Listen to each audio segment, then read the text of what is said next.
they shouldn't have. And as a result, the levees weren't adequately strong enough to protect against even a Category 3 storm, which Katrina was more than that. And as a result, the city was flooded, inundated by water, emptied out of people, and it took many years to even come close to rebuilding fully. And when it happened, Spike Lee, the filmmaker, made a movie some of you probably saw called When the Levees Broke. And it's a good documentary, but there's one part of it that where he is interviewed, and it's a news clip of him being interviewed at the time. And he said something that, and I usually agree with Spike Lee's analysis on things, but he said something that didn't make any sense to me. But it's a very common mistake that people were making at the time. He said, you know, what happened in New Orleans with Katrina was a system failure of monumental proportions. And I thought, no, see, that doesn't make sense. Because in order for you to think that it was a system failure, remember what happened in New Orleans. People of color disproportionately displaced. Tens of thousands, right? Hundreds of thousands of people disproportionately of color displaced, moved out of the city, uprooted from their homes. To call that a system failure, to believe that the oppression and marginalization of black and brown bodies in New Orleans was a system failure would require you to believe what? That the day before the storm came in, that system was working for those folks. Right? You would have to believe the system had been succeeding by them and doing right by them until Katrina, and then that's when everything went to hell. Right? But if you believe that, you never spent any time in the city of New Orleans, certainly not much. Right? Because you would know that the system had never served their needs. That it wasn't the first time that they had been moved around. Those same communities had been displaced when they brought the I-10 through the heart of one of the oldest black communities in the United States, the Treme. One of the oldest communities in America of black people, the first place that black folks were able legally to play the drum in this country, and they brought the I-10 right through there so they could help white folks move out into the suburbs and get out of the city, right? So black folks were used to being moved around. They were used to the system not serving them. Poor people were used to being moved around, used to the system not serving them. So when a system that was never set up for you proceeds to not serve your needs, is that system failure or is that system success? See, I would say that's the system doing exactly what it was intended to do. And I don't say that to be cynical, right? I say that because we have to have a clear understanding of who the system was set up for and who it wasn't. It clearly wasn't set up for those folks. And the same is true with schools. The American educational system from K-12 all the way through college is not failing. It is not failing. It is succeeding at what it was intended to do, which is to perpetuate inequality. To perpetuate inequality, not to bring about equality. Now that may sound like a very bold and audacious statement, but it is incredibly easy to prove, and here it is, I'm going to do it. Right? So let's start by going back and looking at what some of the leading educational thinkers of their various respective eras said about schooling, because they are the ones who told us what the purpose of schooling was. It's not me. It's not me assuming it or saying it as a matter of my opinion. It's what these experts themselves said at the time. Beginning with Thomas Jefferson, right? Thomas Jefferson, one of white people's favorite white people, I gather. Before Thomas Jefferson was president of the United States, he was a noted educational theoretician. He was very well respected for this. Right? He was the founder of the University of Virginia, right? And someone whose views on schooling were considered among the most open-minded and progressive and forward-thinking of his era. Well, what did Thomas Jefferson actually say about schooling? He said the following in his writing entitled The Notes on the State of Virginia. He said that what we needed in America was 6 years of compulsory education. So you had to go to school for 6 years. Of course, he only meant white people, right? He didn't intend for black folks to get 6 years. He didn't intend for indigenous people to get 6 years of schooling. He was just talking about white folks. He said 6 years of mandatory education. Why? So that we could, in his words, rake a few geniuses from the rubbish. His words, not mine. 6 years of school so we can figure out which ones of y'all are geniuses and which ones of y'all are trash. And understand, if we're going to rake a few geniuses from the rubbish, by definition, I just call most of y'all trash. And I'm just talking about white people now. You don't even want to know what I think about black people. You don't even want to know what I think about native folks. I, Thomas Jefferson, am telling you, most of y'all white folks, I don't like you either. You're garbage, and we're going to figure out a handful of y'all that can run stuff. The rest of you are going to work for them. So what was he saying? He was saying the purpose of school wasn't equality. it wasn't to be an equalizer, it was to be an unequalizer, to allow for and to maintain the rule of the few against the interest of the many. Fast forward 100 some odd years later, Woodrow Wilson, right, who also becomes president of the United States, but before he was president of the country, he was president of Princeton University. And Woodrow Wilson in his era was also thought of as this very forward-thinking educational theorist. He was someone that educators looked to for ideas and philosophies about schooling. What did Wilson say as a leading educational theorist? He said something very similar to what Jefferson had said. He said, what we need in this society is we need one group of people to prepare themselves for the receipt of a liberal education. That was the term they used to use for college education. It doesn't have anything to do with liberal and conservative. It's just the term they used to use for higher ed. We need a group of people to prepare themselves for the receipt of a liberal education, and a larger group to forego the privilege of a liberal education and prepare themselves for the performance of certain difficult manual tasks. Right? So now what was Woodrow Wilson saying? So that sounds very similar to Jefferson to me. Right? Because what he's saying is we need a handful of people to run stuff, and the rest of y'all are going to work for them. Because most of y'all got to do difficult manual stuff, the stuff we're too good to do. Because we're the geniuses that Jefferson was talking about, right? So we're going to have a handful of people going to go to college, going to get all this schooling, the rest of y'all are just going to do heavy lifting, basically. Basically raking the geniuses from the rubbish. So Wilson also was essentially saying, what? The purpose of school is not equality, y'all. The purpose of school is inequality. That's why we do what we do. So don't be surprised when that's what you get. Right? If you're surprised when you get inequality, and these guys already told you that was sort of the purpose, why are you surprised? Right? It's like standing at the end of a conveyor belt in a sausage factory wondering why the hell it keeps giving you sausage.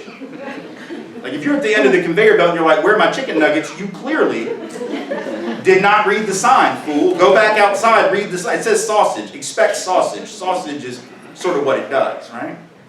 Same is true here. So the purpose of education in the late 1700s, Jefferson says inequality. Purpose of education, early 1900s, Woodrow Wilson says inequality. Now maybe you might think, well yeah, but that was then.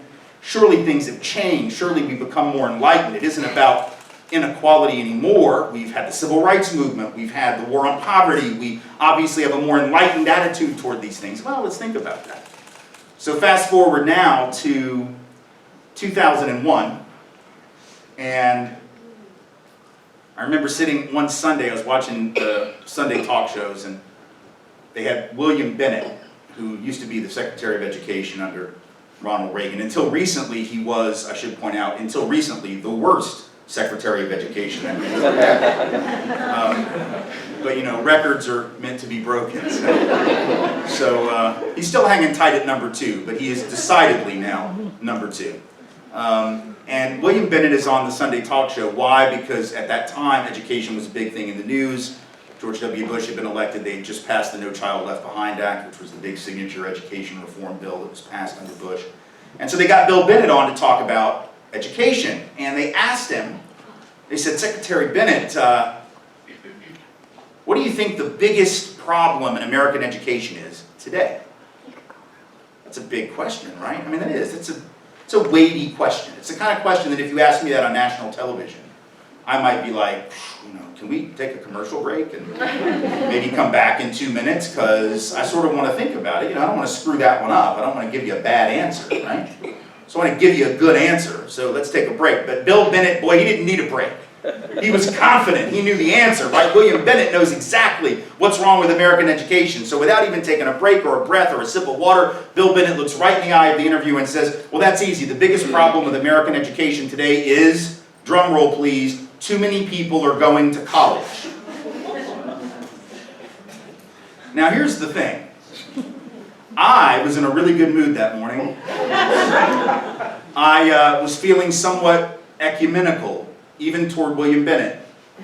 And so I hadn't had enough coffee yet to be amped, you know. I had just woken up, so I listened to that and I thought, well now maybe, you know how sometimes you'd be talking to somebody and you got more to say but the words get caught in your throat, right? So you're not really done with your sentence. You started and then some shit got caught like right up here and you're just like, hold on, I need to take a sip of water, right? And then I'll get back at you.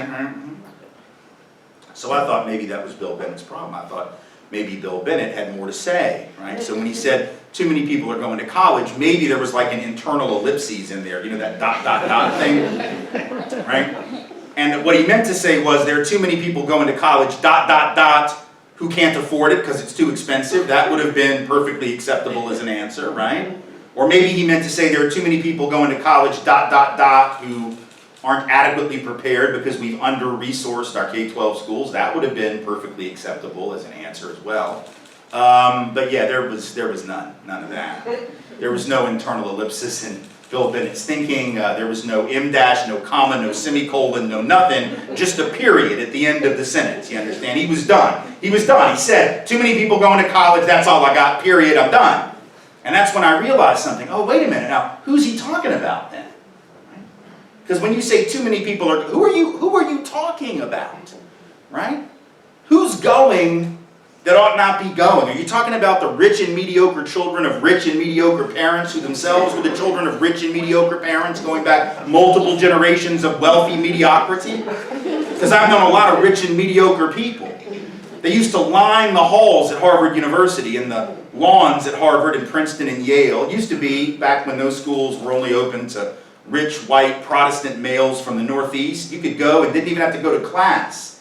You could get what they called a gentleman's C, just because you were from the right family, right? Didn't even have to show up, right? But is that who they're talking about? Are they talking about the rich and mediocre? Are they talking about former President George W. Bush, who famously got C's at Yale? He only got into Yale because of his daddy. He was a C student in prep school, too.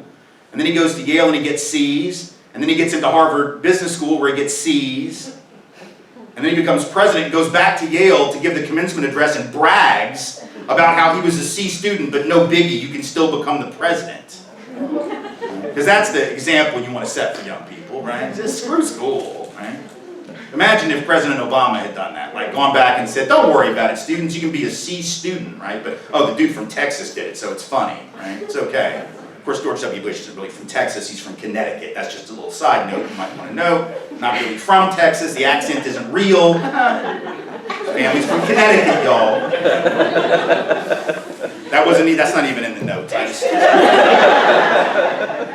just felt like sharing. But is that who Bill Bennett is talking about? Is he talking about, like, maybe we ought to go into the prep schools like Andover and Choate and Groton, Phillips Exeter, and maybe pick out the kids that are getting C's and, like, on the day they graduate from prep school, sit them down with their parents and go, and I know you want to go to Princeton, but have you ever thought about maybe working in a factory?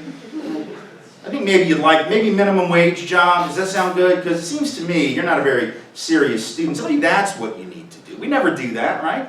The assumption is, of course, those folks are going to go to college and grad school and law school and business school and med school. They're going to run the country. Everybody knows it.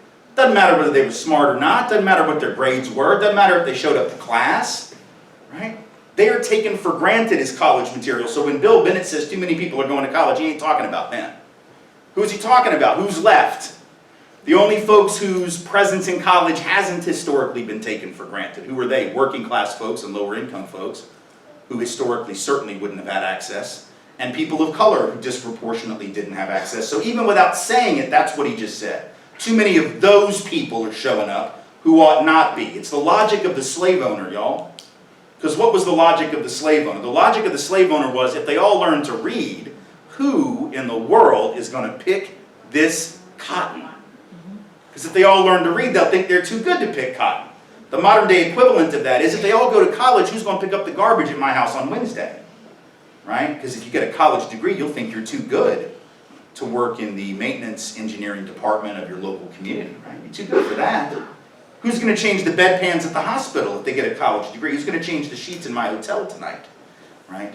If they get a college degree, because we've created an economy that's predicated on some people getting those degrees and running the country and running the businesses and doing all of that work, and then other people not being educated and just being satisfied with doing the quote-unquote manual labor and the heavy lifting and the stuff Woodrow Wilson was talking about that everybody else should do. Right? And so inequality is so baked into the economy that we end up baking it into our schooling as well.